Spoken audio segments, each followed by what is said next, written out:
하나님 아버지와 우리 주 예수 그리스도를 쫓아 은혜 합한 강의 오늘 모이신 여러분과 함께 하기를 바랍니다. 아멘. 오늘은 성금요일입니다.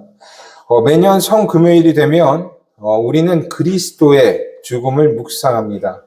이렇게 뒤에 보시는 바와 같이 십자가의 검은 천을 드리고 있는 것도 그리스도의 죽음을 묵상하기 위한 것입니다. 그리고 그리스도의 죽음뿐만 아니라 그리스도를 따르는 우리들의 죽음도 생각하게 됩니다. 이 땅에 있는 모든 육체가 반드시 맞이하게 되는 죽음, 그 죽음을 우리 성도들은 성금요일에 묵상하고 죽음의 의미에 대해서 찾게 되는 것입니다. 성금요일은요, 우리에게 두 가지의 죽음에 대해서 말해줍니다. 첫 번째는 생물학적인 죽음 또는 일반적인 죽음입니다. 우리는 하나님의 계획에 따라서 이 땅에 태어났습니다. 그리고 여러 곳에서 서로 다른 모습으로 살고 있습니다. 어떤 이는 유복하게 살고 어떤 이는 빈곤하게 삽니다. 어떤 이는 쾌활하게 살고 어떤 이는 조신하게 삽니다. 어떤 이는 적극적이고 어떤 이는 신중하고 소극적입니다. 문화와 나라도 다릅니다. 어떤 이는 아시아 사람으로 어떤 이는 아프리카 사람으로 어떤 이는 중동 사람으로 유럽 사람으로 아메리카 대륙 사람으로 살아갑니다. 이렇게 우리는 다른 곳에서 각자의 모습으로 살고 있습니다. 그러나 서로 다른 우리에게 똑같이 찾아오는 것이 하나 있습니다. 그것이 바로 죽음입니다. 죽음의 때와 과정은 다 다릅니다. 하지만 죽는다는 것은 이 세상 모든 사람들에게 주어진 것입니다. 저도요, 여러분도 죽음을 피할 수는 없습니다. 신앙이 좋든 좋지 않든, 착한 사람이든 나쁜 사람이든, 권력자이든 소시민이든, 모두에게는 공평하게 죽음이라는 것이 찾아옵니다. 나라, 문화, 빈부귀천에 상관없이 모든 사람은 죽음을 맞이하게 되는 것입니다. 사람만이 죽음을 맞이하게 되는 것은 아니죠. 이 땅에 있는 생명에 있는 모든 것들, 모든 육체들도 마찬가지입니다. 동물에게도 식물에게도 생명이 있다면 모두 끝이 있습니다.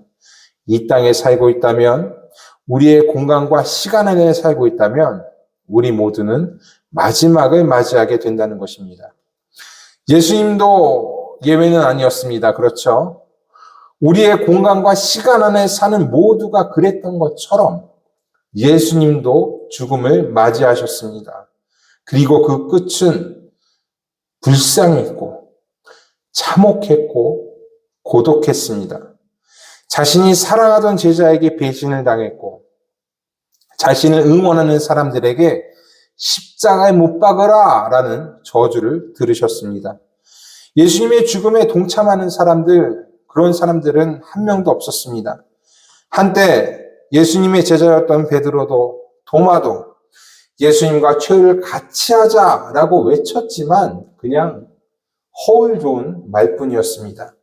모두가 예수님을 떠났고 예수님의 곁을 지키는 자들은 아무런 힘이 없던 여자들, 그리고 나이 어린 미성년의 제자 하나뿐이었습니다.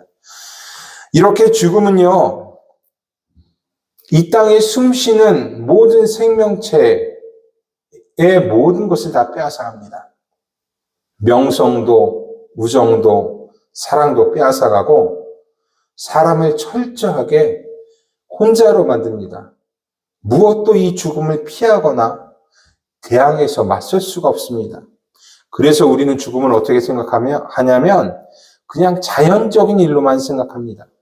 자연적인 일로 치부하고 슬퍼할 수밖에 없는 거예요.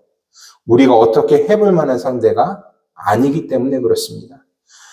오늘의 복음서에서는요, 이 죽음이 가진 힘이 다시 한번 나타납니다.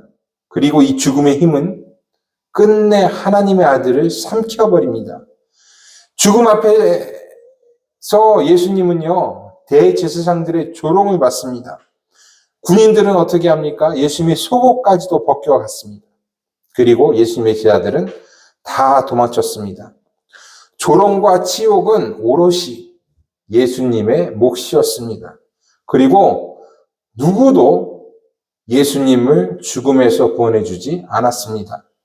이 모든 것은 죽음 때문에, 죽음으로 인한 것이었습니다.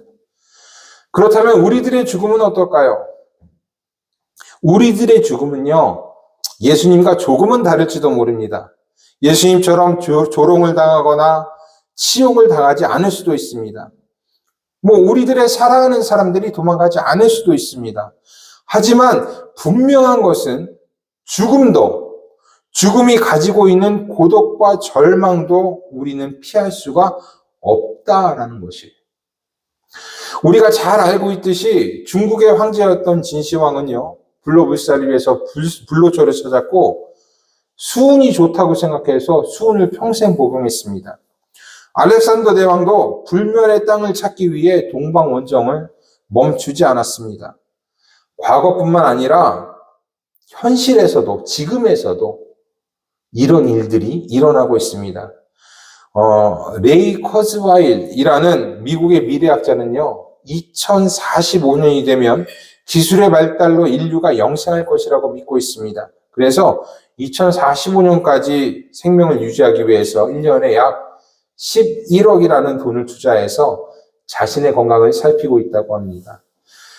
드미트리 이츠코프라는 러시아의 사업가는 영화 아바타처럼요, 미래에는 인간의 정신을 다른 대상물로 옮기는 것이 가능할 것이라고 생각합니다. 그래서 이를 위해서 천문학적인 돈을 들여서 인간의 뇌를 컴퓨터에 옮기는 연구를 진행하고 있다고 합니다. 이뿐만 아니라 영생을 위해서 스스로 냉동인간이 된 사람들도 많이 있습니다. 과연 이들의 주장처럼 죽음을 피하는 것이 가능해질까요? 글쎄요, 언젠가 기술이 천문학적으로 발달되면 그렇게 되는 날도 올지 모르겠습니다. 하지만 그날이 언제 우리에게 올지 알 수 없고, 또 우리가 그렇게 산다고 해도 그것을 인생이다, 사람의 삶이다 라고 부를 수는 없을 것 같습니다. 성경은요, 인간이 반드시 죽을 것을 말하고 있습니다. 이 땅의 모든 육체는 죽을 것이고 사람은 흙으로 돌아갈 것이라고 말하고 있습니다. 이것은 하나님께서 만드신 이 세상의 섭리이고 변하지 않는 진리입니다. 그리고 하나님을 믿고 따르는 우리들도 죽음을 피할 수는 없습니다. 모든 육체는 죽는 것이에요. 그러나 우리 이 믿는 사람들의 죽음은요, 믿지 않는 사람들의 죽음과 다른 점이 있습니다. 우리에게는 죽음 이후의 삶이 약속되어 있기 때문입니다. 우리 신앙인들도 죽습니다. 그리고 그 죽음으로부터 파생되는 고독과 절망과 좌절을 다 경험해야 합니다. 하지만 우리에게는요, 이 죽음이 끝이 아닙니다. 왜냐하면 고린도전서 15장에 있는 말씀처럼 그리스도께서 죽은 자 가운데서 다시 살아나셔서 잠자는 자들의 첫 열매가 되셨기 때문입니다. 이에 대해 루터는요, 이렇게 말합니다. 그리스도께서 부활하지 않으셨다면 우리는 여전히 죄 가운데 있으며 사망은 여전히 우리를 지배한다. 그러나 그분이 살아계심으로 우리는 새로운 생명을 얻는다 라고 말했어요. 이것이 오늘 성금요일이 말해주는 두 번째 가르침입니다. 새로운 생명이 약속된 죽음. 우리 성도들이 맞이할 죽음은요, 그냥 죽는 게 아니라 새 생명을 위한 죽음인 것입니다. 그래서 예수께서는요, 오늘의 복음서 마지막 절에 이렇게 말씀하십니다. 예수께서 신 포도주를 받으신 후에 이르시되 다 이루었다 하시고 머리를 숙이니 영혼이 떠나가시니라. 다 이루었다. 무엇이 다 이루어진 걸까요? 죽음 앞에서 모든 것이 다 빼앗긴 것 같은데 예수님은 무엇이 이루었다, 다 이루었다라고 말씀하시는 걸까? 이 죽음이 일반적인 죽음이라면 다 끝난 것입니다. 이룬 게 아니라 끝난 것이에요. 그러나 이 죽음이 새로운 생명을 준비하는 죽음이라면, 새로운 생명을 위해 약속된 죽음이라면 이야기가 달라지는 것이에요. 성경은요, 죽음이 인간의 죄로 인해 들어온 것임을 반복해서 계속해서 말하고 있습니다. 한두 번 말하는 것이 아니에요. 창세기에서 사도들의 편지까지 계속해서 몇 번이나 말하고 있습니다. 그리고 그 죄의 해결을 위해 그리스도께서 이 땅에 오셨다라고도 반복해서 말하고 있습니다. 예수께서는 이 땅에 오셨습니다. 그리고 모든 죄를 감당하시고 십자가에 달리셨어요. 그리고 부활하셨습니다. 죽음 앞에서 절망할 수밖에 없는 우리에게 희망이라는 것이 생긴 겁니다. 저는요, 우리들이 안 죽었으면 좋겠습니다. 죽음의 고통을 느끼지 않았으면 좋겠습니다. 하지만 안타깝게도 우리도 다른 육체들처럼 죽습니다. 저는 요즘 이거 많이 느끼고 있는데 자꾸만 여기저기 아픈 곳이 생깁니다. 아침에 일어날 때마다 이곳 저곳이 막 몸이 쑤셔요. 여러분들도 그렇죠? 저만 그런 거 아니죠? 예전 같지가 않습니다. 건강한 육체가 시들어가고 있는 것입니다. 이렇게 우리는요, 점점 죽음을 향해 달려가고 있습니다.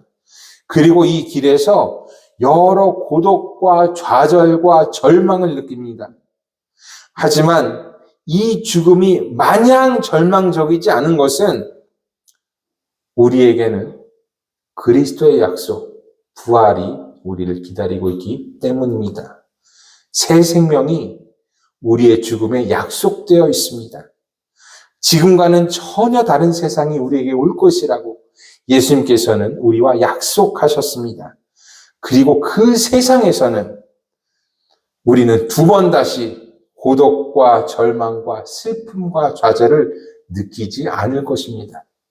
그래서 우리가 성금요일에 죽음을 묵상한 것은요, 매우 유익한 일입니다. 성금요일이 말해주는 죽음은 끝이 아니기 때문이에요. 약속된 새로운 시작. 이것이 성금요일이 우리에게 가르쳐주는 죽음에 대한 것입니다. 예수께서 이 모든 것을 다 이루셨습니다. 이 새로운 시작에 동참하신 여러분들에게 하나님의 크신 은혜가 있기를 바랍니다. 그리스도께서 영원히 여러분과 함께 하시기를 주님의 이름으로 축복합니다. 모든 지각에 뛰어난 하나님의 평강이 그리스도 예수 안에서 여러분의 생각과 마음을 지키시기를 원합니다. 기도하겠습니다.